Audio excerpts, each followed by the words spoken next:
Does drawing cartoony art mean you're not that good of an artist?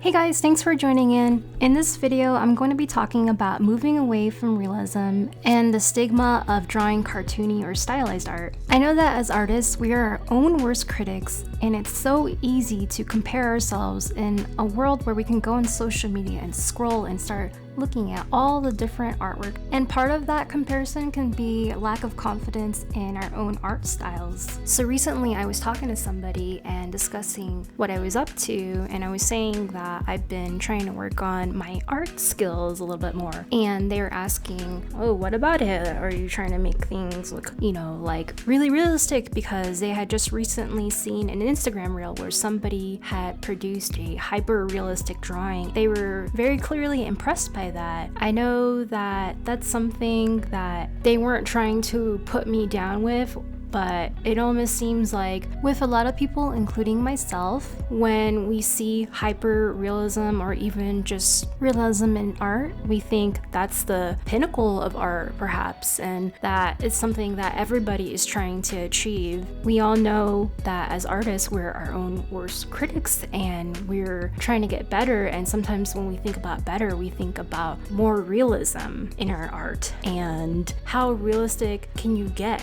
to something. And I don't think that's always the way to go. If anything, I've been finding myself getting away from that. I'm doing these drawings in these videos based off these chalk drawings that I did on my driveway of raccoons, and they're not the most amazing art by far. It's not the most realistic for sure, but there's something about it that makes me smile every time I see it. And I've been trying to replicate the essence of this drawing ever since. And it's interesting because I had this idea when I was first starting out, and I don't know where I read this or heard this from, but it talked about how a lot of beginning artists really cling to realism when they start. And that makes sense because we're trying to learn the fundamentals, we're trying to see how things work and how we're going to represent forms and light and things like that. Over time, we start to adapt, we've learned our skills, our fundamentals, and now we're ready to interpret those skills into things from our imagination or stylized versions of what we see so that we can better represent different ideas and concepts that we want to show, because we're not just copying things anymore, right? Because art is an expression, or it could be a way of telling stories or showing how we see something. That's what art is about. It's an expression of ourselves and story. And I feel like for the most part, realism has its place in art in a different place, and cartoony or less realistic styles of art have another place too. So one isn't better than the other. They're different, and that's a good thing. But it's really hard for me to detach myself from the idea that less realistic art and more cartoony art is not less than realistic art.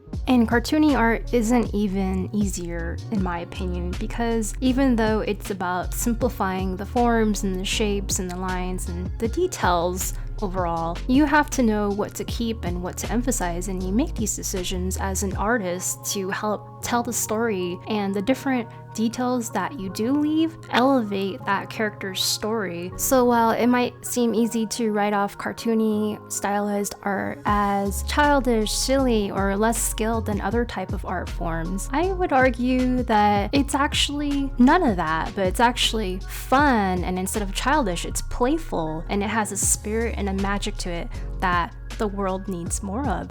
The way I see it, art is a superpower. The different art forms and styles that each individual artist has their own signature power with varying effects.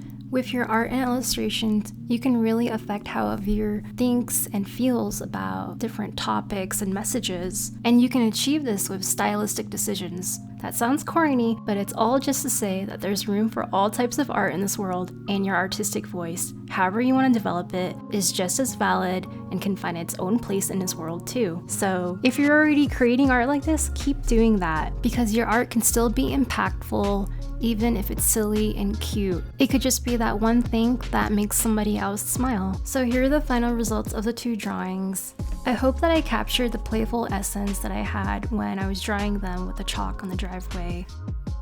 I also decided to add some things in Procreate, so this is the result of that. Thanks so much for watching. I want to share my art journey with others like me, so if you enjoyed this video and want to see more, please consider subscribing and give this video a thumbs up because it helps the algorithm to help others find this video too. See you next time and happy creating!